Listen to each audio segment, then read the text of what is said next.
घर पछुआरबा में नदी रे पोखरिया, ओही में रहुआ बोआर हे। घर पछुआरबा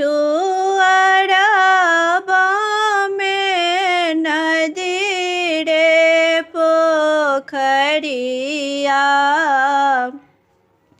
ओही में रहुआ बोआर हे। कहाँ गेली किए भेली सुहाबे से कन्या सुहाबे, धैलिया रहुआ बोआर हे।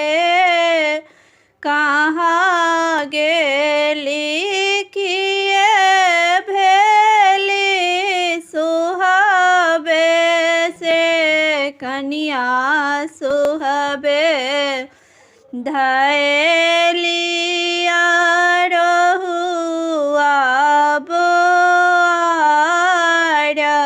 हे।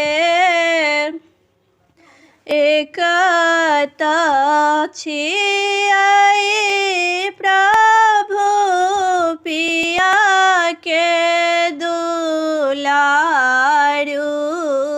दोसर में पंडित बहिन हे।